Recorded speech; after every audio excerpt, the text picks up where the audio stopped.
Bonjour, bienvenue. Moi, c'est Chokou Temomani Cédric, directeur technique en Boafiche. Et je suis avec la team Boafiche. Vous pouvez constater avec moi les stagiaires de l'UIC. Quant à moi, je suis ingénieur adulte en sciences halieutiques. Voilà, nous sommes comme ça en tournée déjà pour le compte de Boafiche, bien évidemment. Et nous sommes à Sokoras. Donc, on pourrait regarder ici derrière nous, nous avons affaire à un étang de 800 mètres carrés qui est actuellement fertilisé avec les excréments de porc exclusivement. Mais nous pouvons aussi constater que nous avons des plantes envahissantes qui sont dues certainement à la non-entretien du site et également plusieurs autres paramètres tels que les autres animaux qui sont tout autour. Bon, nous allons vous parler précisément de la fertilisation. La fertilisation ici, oui, déjà la fertilisation, c'est un moyen naturel de produire les micro-organismes aquatiques disponibles pour d'autres organismes aquatiques. Donc ici, on va parler de la fertilisation primaire. La fertilisation primaire qui consiste à produire les phytos et les zooplanctons. Donc on utilise les excréments de porc qu'on met dans un coin qui vont par la suite se dégrader, donc c'est-à-dire la matière organique et les excréments de porc qui va se dégrader par la composition, par la dégradation des micro-organismes, la dégradation des micro-organismes en présence du soleil, en présence de l'eau, qui vont former les phytos et les zooplanctons qui seront disponibles pour les poissons. Mais ici, on peut constater qu'il y a un développement anarchique parce que à l'intérieur, on ne trouve pas que les excréments de porc ou alors les fientes de poule. Il y a les autres, les végétaux, les débris des autres végétaux, c'est mal entretenu. C'est ça qui fait en sorte que cette eau est verte pâle, donc elle n'est pas vraiment fertilisée comme il se doit. Et déjà, vous pouvez regarder là cette plante aquatique qui recouvre près de la moitié de la surface de l'eau. C'est ces plantes-là qui empêchent le rayonnement solaire d'arriver jusqu'au fond, qui limitent également le niveau de fertilisation de cet étang. Donc, pour cet étang, déjà, on va dire elle est moyennement polluée parce que déjà, cette plante aquatique ne recouvre pas la totalité. Elle est également importante parce que ces plantes permettent un refuge pour les poissons. Ces plantes permettent de rester dans la biodiversité des poissons. Mais lorsqu'elles recouvrent déjà plus de la moitié ou la totalité de l'étang, ça fait un problème. Voilà pourquoi il est nécessaire d'entretenir les étangs. Par contre, ici, l'entretien n'est vraiment pas sûrement dû à la faute du personnel. Dans ce genre de bac, les deux organismes, c'est-à-dire les plantes et les poissons, les deux bénéficient chacun, non? C'est-à-dire les poissons, les excréments de poissons sont des nutriments essentiels pour les plantes et les plantes offrent la protection aux poissons contre les rayons du soleil et consorts. D'un point de vue, ce que tu dis est vrai. Mais d'un autre, ce n'est pas ça qu'on recherche lorsqu'on fait une production. Lorsqu'on fait une production, si on met les excréments d'animaux à l'intérieur, c'est pour fertiliser, c'est pour donner les phytos et les zooplanctons, pour que les poissons puissent bénéficier en termes de nourriture. Les excréments qu'on met ne sont pas l'aliment pour le poisson, mais c'est un moyen pour atteindre les phytos et les zooplanctons qui seront nécessaires à la croissance des poissons. Les végétaux qui sont ici, là, bien évidemment, l'ammoniac qui est contenu dans les fientes de poule ou les excréments de porc sont également nécessaires pour leur bon développement. Mais sauf qu'ici, on n'est pas en train de faire un développement des végétaux aquatiques, une production de végétaux aquatiques, mais on est en train de vouloir produire du poisson. Donc la priorité serait la production de poissons. C'est également de même si vous faites des productions aquatiques, vous pouvez également fertiliser le milieu avec la matière organique, c'est-à-dire la vase, le fond, l'assiette, pour pouvoir avoir les éléments nutritifs pour les végétaux.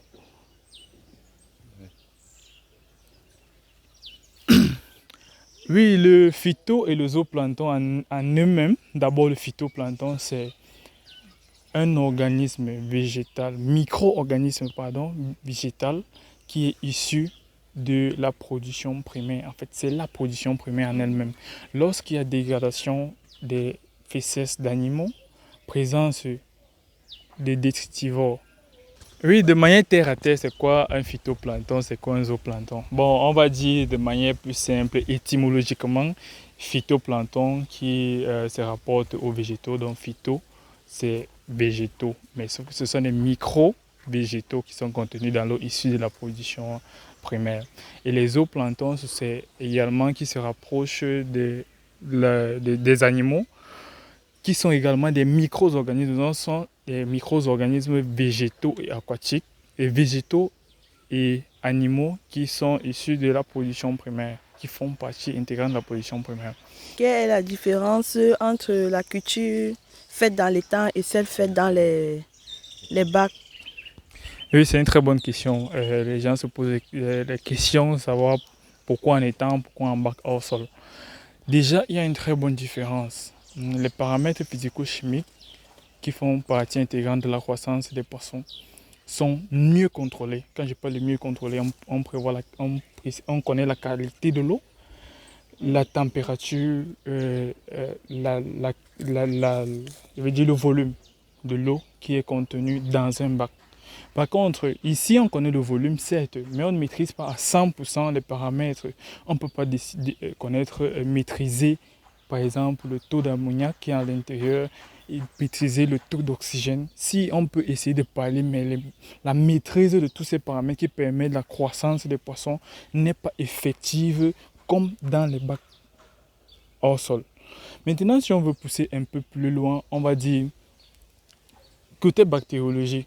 Ici, comme tout étant par exemple, on peut bien voir que les parasites, les micro-organismes pathogènes sont bel et bien en contact avec ces poissons.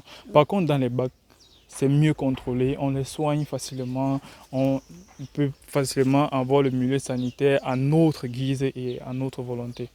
Donc c'est l'ensemble. Et également, aux côtés de la nutrition, c'est facile d'être sûr de donner l'aliment aux poissons dans un bac bétonné ou alors dans un bac circulaire en bâche et savoir qu'ils ont vraiment consommé cet aliment et que cet aliment n'est pas directement gaspillé. Or, en étant, vous pouvez donner, par exemple, si c'est l'aliment local, l'aliment peut couler, l'aliment peut se dégrader, se mêler à la boue, qui vont être des pertes économiques pour la production. Et de même avec la densité, le calibrage qui sera plus aisé en système hors sol qu'en système en sol. Oui. Bon, avec tous ces avantages en ce qui concerne la production des poissons dans les bacs, pourquoi est-ce que certaines personnes utilisent cette méthode? Tu as une réponse. Ah oui, je disais tantôt que c'est une méthode traditionnelle parce que le rendement ici, donc tu n'as pas besoin de trop dépenser ici par rapport à ce qu'on fait. Parce que la méthode dans le temps est considérée comme une méthode moderne. Là, tu contrôles, comme il disait tantôt, tu contrôles les paramètres, tu as tout. Or, ici, là, c'est une méthode traditionnelle. Donc, c'est moins coûteuse. Oui. Tu fertilises, comme on disait tantôt au début, tu fertilises seulement les déchets du porc et tu verses là, ce qui permet aux poissons de se... Donc, c'est pas tellement... Ceci est moins coûteux par rapport à ce qu'on fait dans... Exactement, en termes économiques, c'est totalement différent. Dans le système en sol, on est obligé d'apporter l'aliment à 100%, la nourriture à 100%, parce qu'ils n'ont rien comme apport du milieu naturel. Bien entendu, il y a des étangs qui sont considérés comme des systèmes intensifs, qu'on fait véritablement intensif, on apporte la nourriture de manière continuelle. Mais sauf que, certes, on apporte de manière intensive la nourriture, il y a également la présence, la sensation d'être dans son milieu de vie, dans son milieu naturel, qui fait une différence avec les systèmes hors sol. Une autre question. Ma question, c'est que la faiblesse, les poissons qui se livrent peut-être dans les bacs, avec les bacs circulaires en bâche, ils ont un taux de fausse immunité plutôt basse par rapport à ceux-ci. Je veux savoir pourquoi. Parce que eux, là-bas, ils sont peu en contact avec les bactéries, mais ils arrivent à mourir un peu plus vite que ceux qui sont directement élevés dans le milieu naturel. Tu peux également répondre. Ouais. Comme il disait tantôt que ceux d'ici là, ils se sentent dans leur milieu naturel, donc dans leur milieu d'origine. Eux, ils sont directement en contact avec les microbes, les phytoplanctons, les zooplanctons qui leur permettent de fabriquer leur propre immunité. Non. C'était immunitaire, merci. Or, ceux dans les bacs, ils sont, comment dire, ils sont vulnérables, ils ne sont pas en contact. Déjà, comme on dit souvent, le corps, c'est bien d'être en contact avec la maladie pour pouvoir développer ces anticorps.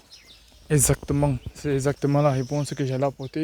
Donc on allait dire que le niveau de prévalence ici est plus élevé que dans un bac hors sol, pardon. Donc le niveau de prévalence est plus élevé ici là. C'est-à-dire quand je dis pas le niveau de prévalence, c'est pas de contact avec les pathogènes comme elle a tantôt dit.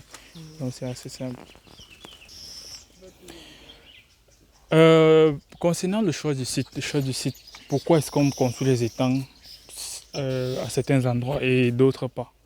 Déjà, de prime abord, on doit savoir que pour construire un étang, il faut la présence d'une source d'eau conséquente.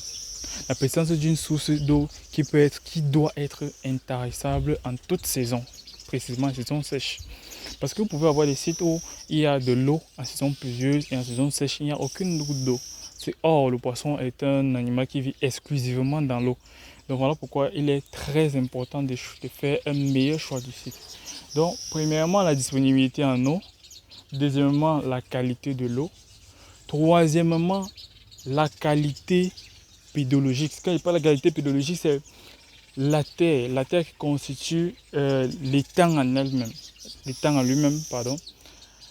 Il faut que la terre qu'on recueille de l'étang puisse faire des digues assez conséquentes, puisse retenir une quantité d'eau qui est conséquente pour pouvoir faire une production. Or, en hors-sol, pour que la production soit faite, c'est assez simple.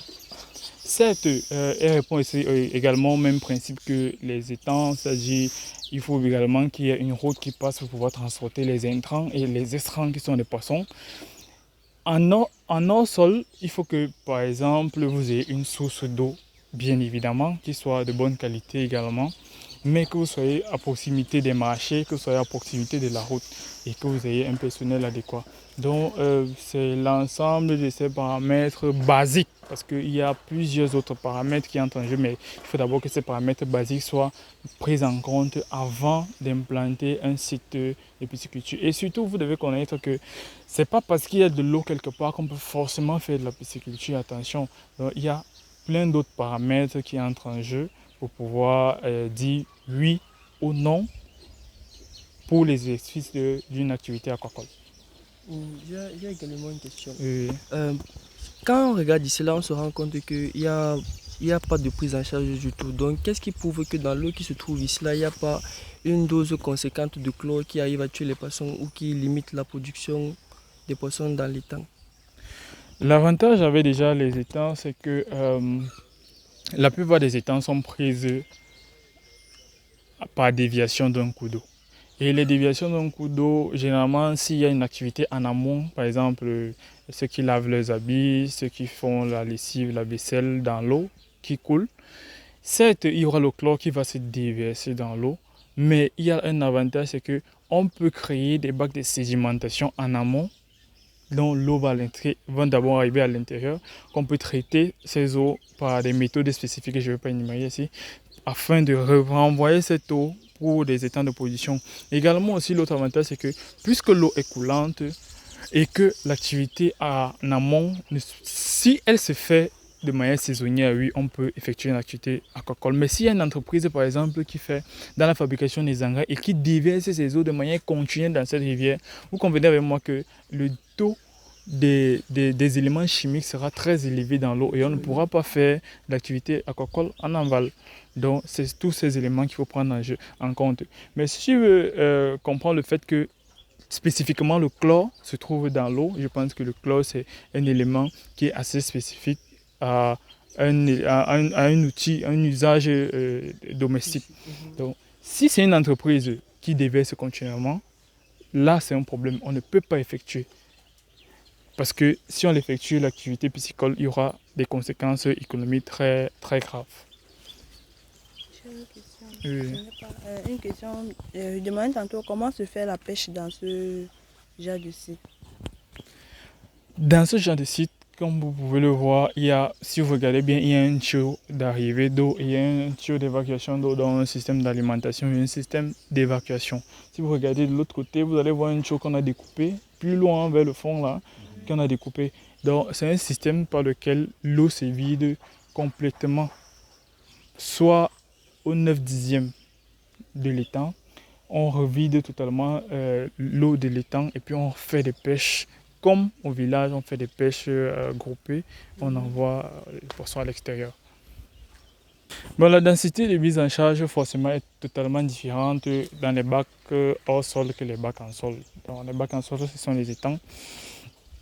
Dans les bacs hors sol, on est généralement en train de faire des systèmes intensifs. Voilà pourquoi les densités de mise en charge sont généralement très importantes, qui vont jusqu'à l'ordre de 300 à 450 par mètre cube, en fonction en fonction des activités, en fonction de la considération, en fonction du type d'infrastructure que vous avez à votre disposition. Je prends un exemple. Lorsque vous avez des systèmes WRS par exemple, vous pouvez aller jusqu'à 400 par mètre carré, par mètre cube bien sûr. Ça vous permet d'avoir une optimisation au niveau de la production avec des espaces plus réduits, mais avec une production assez conséquente. Par contre, en sol, il y a beaucoup de limites telles qu'on a cité précédemment. Voilà pourquoi les densités sont relativement faibles. Donc en fonction du système qui peuvent être extensifs, on va avoir de 2 à 3 individus par mètre carré, alors que les systèmes semi-intensifs, on peut se retrouver à 50 à 70 par mètre carré, mais les systèmes intensifs, on peut aller de 100 à 150 par mètre carré. Et je dis toujours, ça dépend de l'implication et la projection des activités et des infrastructures disponibles pour la production piscicole. Ma question est la suivante, à savoir, comme l'eau est infectée, l'état d'eau non, les poissons qui y vivent, ils ne peuvent pas causer une maladie à nous, les consommateurs. C'est également une très bonne question. Bon, généralement en étant, lorsqu'on récolte les poissons, c'est pas comme si on est en hors sol, on récolte les poissons, on passe directement à la cuisine, on prépare, non. Lorsqu'on récolte les poissons en étang, on les met d'abord dans un bac hors sol, dans lequel on met l'eau propre. Ils vont rester là sans manger pendant 3 jours. On change l'eau matin et soir pour enlever les ectoparasites qui se retrouvent sur eux de manière à ce que la prévalence soit totalement remise vers zéro. Et ce n'est qu'après ça qu'on pourra consommer ces poissons. Et une étude a été menée dessus. Donc, il faut retirer les poissons en étang, les laver, en d'autres termes, les laver. Donc, c'est-à-dire les mettre dans un bac hors sol, vider l'eau matin, soir, changer l'eau. Et après ça, on pourra les consommer sans problème.